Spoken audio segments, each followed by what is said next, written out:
Hi and welcome to episode 150 of Talking with Painters, where Australian painters talk about their lives and art.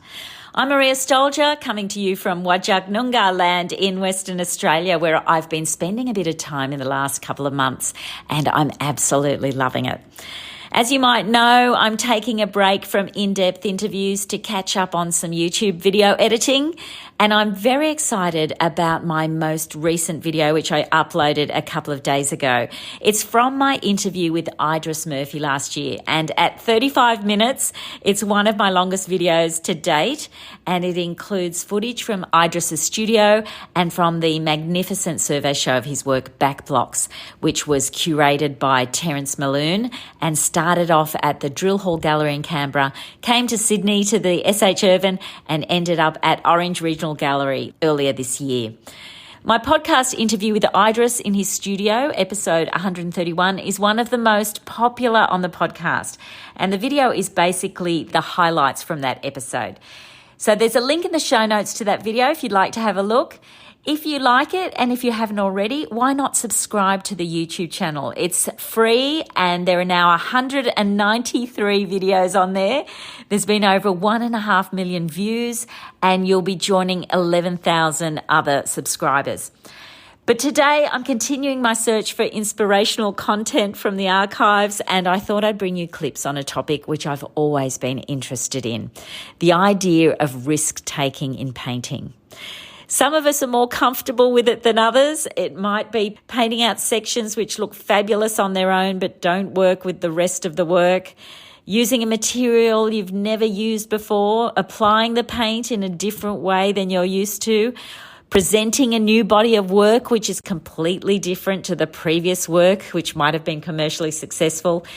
Or it might even be making an unpopular or inflammatory political statement, which could mean your work is banned from viewing.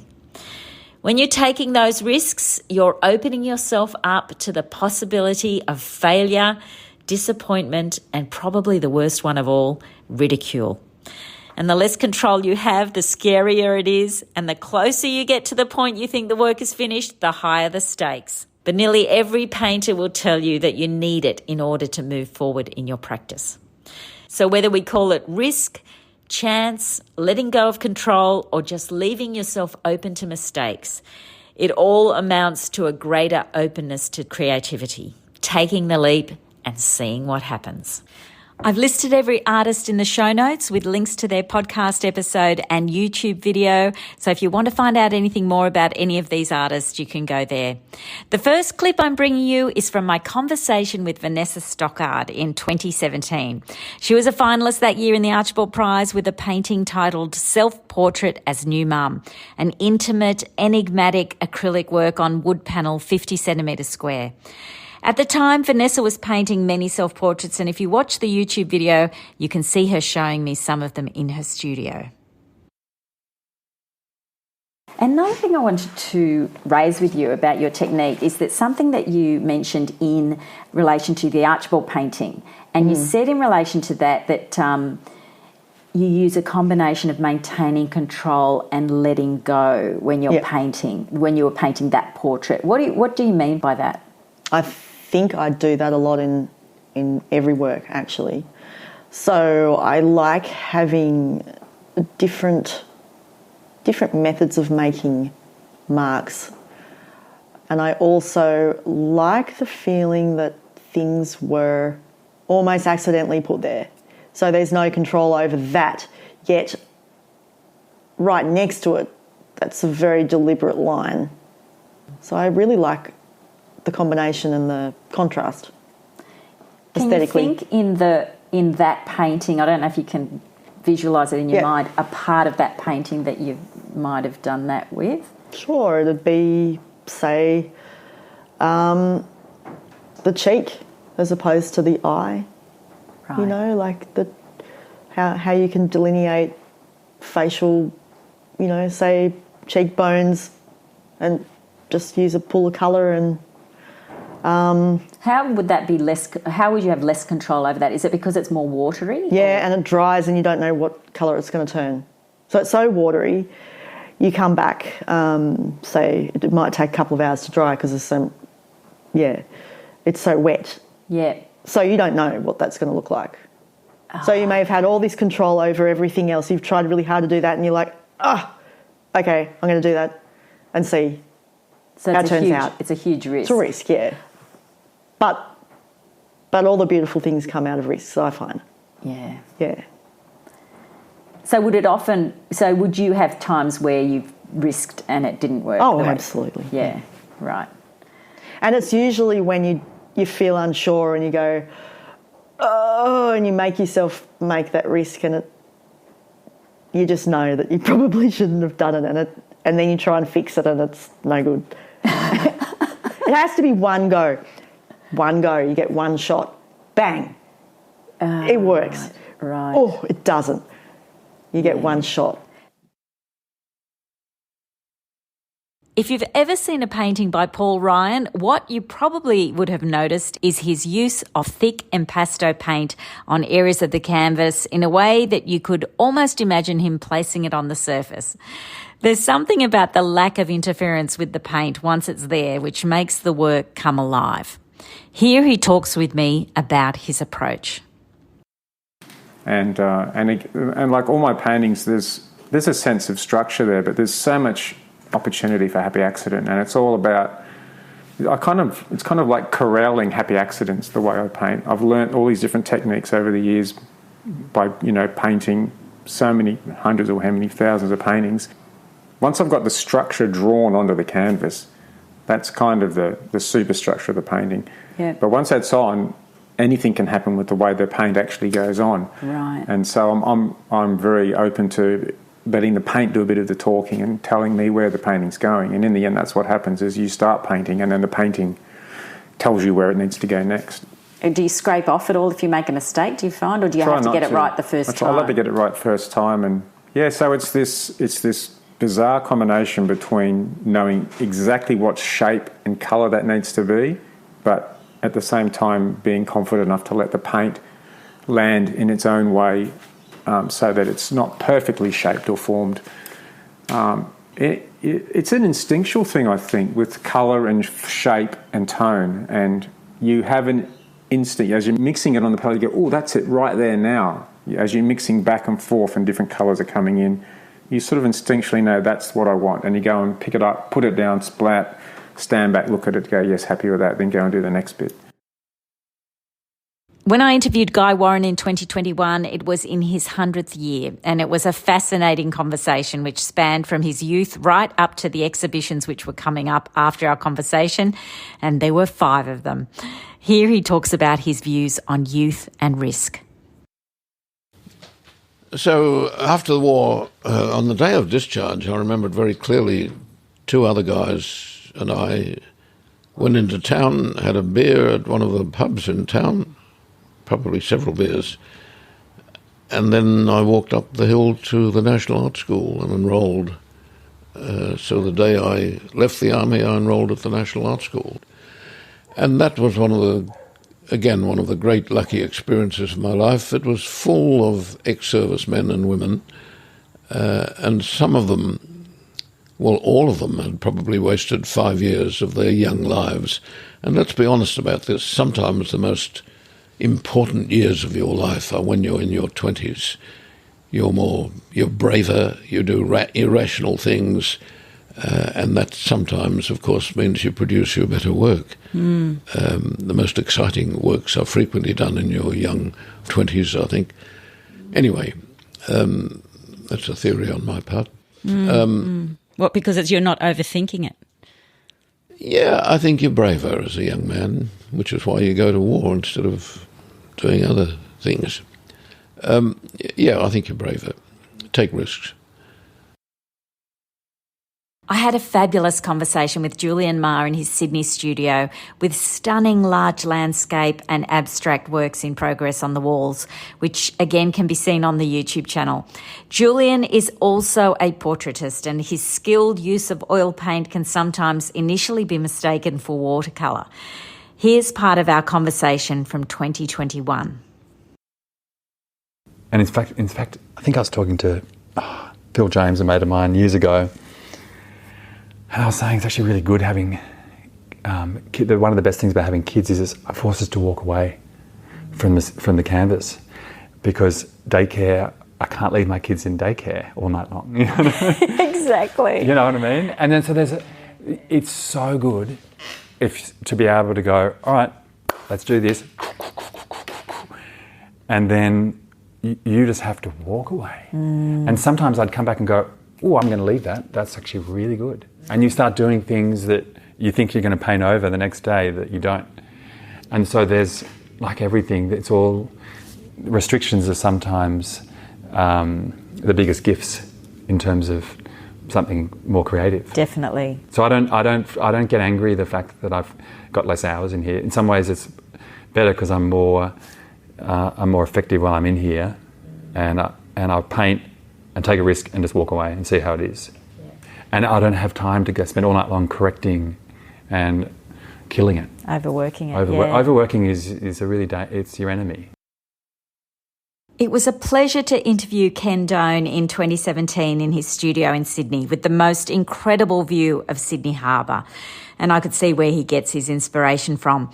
But in this clip we talk about his underwater paintings, and in particular how risk plays a part in paintings he created from his memories of night diving.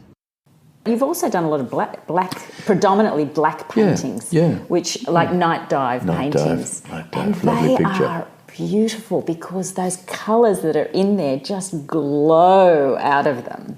I love the Night Dive series. I have done a few of them, and obviously you don't make it while you're under the water because it's night. You don't even do a drawing. You have to do it maybe the next day or maybe the next week or maybe the next month or maybe the next year, but it's the memory of the night dive that when you go down, you can see little iridescent pieces of colour, little luminous pieces of colour, strange shapes, a little bit scary in some areas. And you have to paint all of that, and then you have to do the black. The night dive pictures are all about risk. You have to risk destroying everything, because when you finish the painting, or let's say you've covered the whole canvas, then you pick up, or I pick up, black enamel, sometimes soft with extra terps, so it's not very strong, sometimes full strength. And you have to very quickly eliminate a lot of things. So the risk is you'll eliminate too much or you won't get it right. So you cannot seriously think, oh, I'll make that shape there, because you have to work at white hot speed. Why do you have to do it quickly? Well, because otherwise the enamel will it'll look too worked. Yeah. And the enamel will get thick and globby in some areas. And some of the best ones of the night dive pictures, I think, are where the enamel paint was quite thin because you picked up quite a bit of terps, and you can see the shapes that were underneath that makes you feel like when you are doing the night dive, obviously it's what you see in front of you and out of the corner of your eyes close up, but there are these shapes and things moving slightly in the distance. Are they frightening things, or are they just fish slightly out of view? So yeah, I like doing those night dive pictures. Juliet Holmes-A-Court is one of the most creative people I have ever met, and you only have to go to my YouTube video to see what I mean. I visited Juliet at her home on Scotland Island in northern Sydney a few years ago, where we recorded the podcast conversation, but after that she took me around her house and studio, and her creative skills were definitely not limited to painting. A lot of the furniture and furnishings she had made herself, all the way down to door handles made from osso bucco bones. Anyway, she's also an extraordinary painter, and I just loved what she said in our conversation about risk.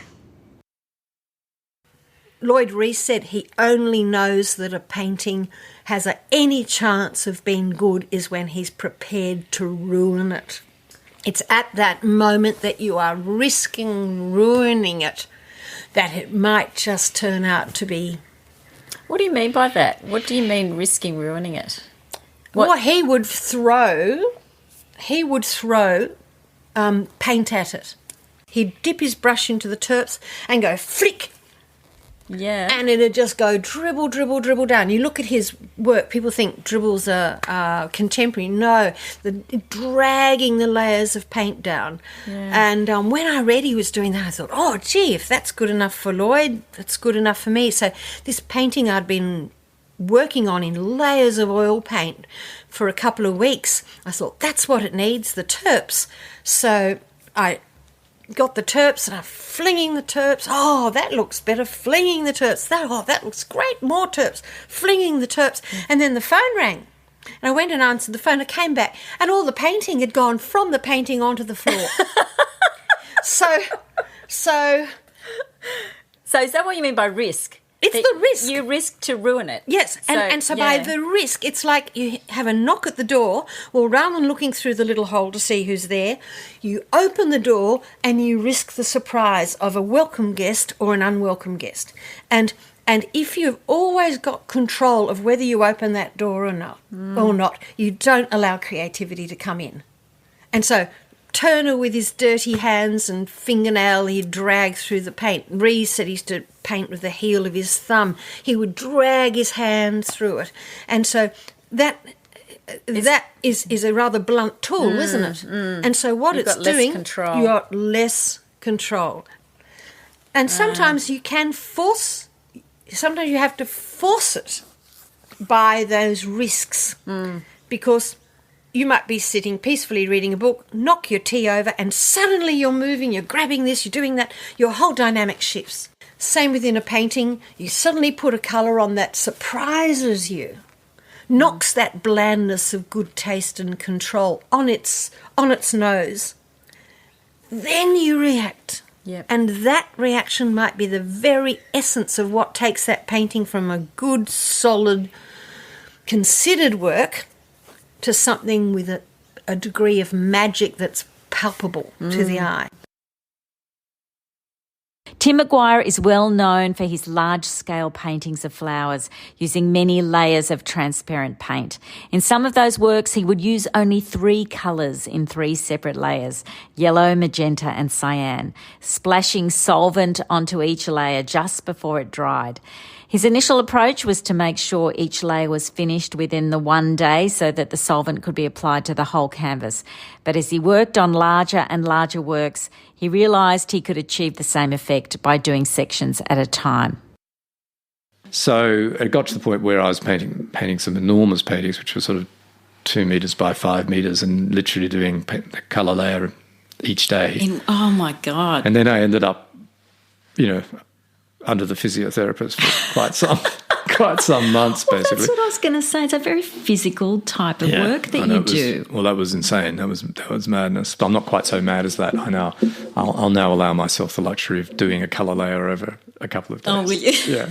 Because actually, I realised you can't see it, and no one. I'm the only person that cares, and even I can't necessarily see what's going on in the yellow layer.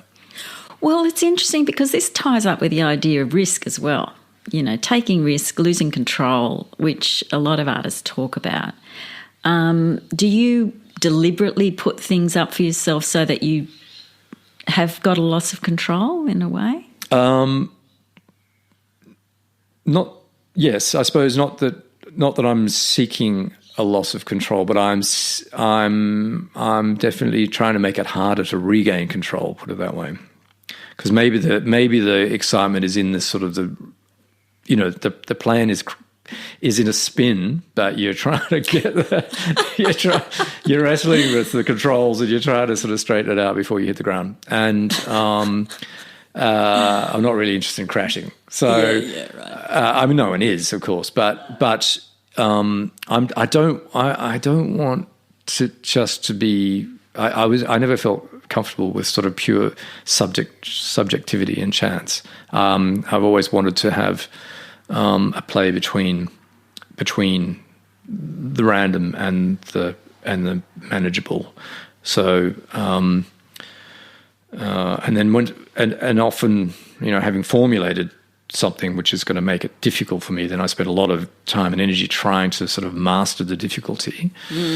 And that can take some time, that can take months or years. And then once one has done that, then one starts to feel unsatisfied because it's all too kind of within my grasp and too kind of conscious, and the results are too predictable. So I have to find another way of upending everything and making it hard again. Joe Furlonger is probably best known for a particular kind of landscape which he returns to time and time again. He paints those flat areas of the Australian farmlands and bush, the places where at first glance there doesn't seem to be much going on, where the horizon seems to stretch out forever. I caught up with him in 2018. In previous times, I'd have, a big canvas up or one or two really big paintings up, and then I'd done things where I'd sit down and do drawings of the format for the painting, almost like imaginary formats for these paintings, and I might be working in pen and watercolour and ink, and I'd sit there, I'd go 3.5 days, just solid, don't look up from the drawings, and they'd be sort of flying, they'd be going, really flying and making sort of what I thought would be new innovations with watercolour on very cheap sort of drawing paper. So, you just got to get this. You just got to put one fresh technique, one thing down, and then it won't take anymore. That's it, so to speak. And what do you mean? Oh, I mean that I'd be putting watercolour on the wrong sort of paper. Oh, I see. And you couldn't fiddle with it. You just had to, bang, that's it. You'd flood all these colours in, and something had happened, and and I'd be good things, you mean? I presume. Good things, yeah. And going, oh wow, look at that. So that's when the paint sort of takes over and does its own. You just shepherd it around. So yeah, right. Not sort of control the hell out of it, sort of thing. And that's why I like those watery mediums. I did a whole lot of work with watercolour. You can't control it. It's great. That something happens on its own accord. And I suppose I'm looking for that. But yeah, I'd do all these drawings, then get up and start on the painting. I hope you enjoyed this episode. Thank you to my guests for their insightful observations on the creative process, and I hope it provided you with some inspiration. Before I go, I also wanted to remind you of an upcoming live conversation I'll be having with the wonderful Steve Lopez, who has been on the podcast twice. We're going to be chatting at the Art Gallery of New South Wales at 6 p.m. on Wednesday, the 25th of October. The ticket also includes a drink in the members' lounge afterwards. I absolutely love these talks. They're informal and in a very cosy, intimate auditorium. So if you'd like to come along, I'd love to see you there. It's $10 for members, $15 for non-members, and there's a link in the show notes that will take you directly to the booking page. Also, a shout out to everyone who has rated and reviewed on Apple Podcasts. It is so heartening to see your comments, and it also gets the show out to more people. Thanks for listening, and hope you can join me for the next episode of Talking with Painters.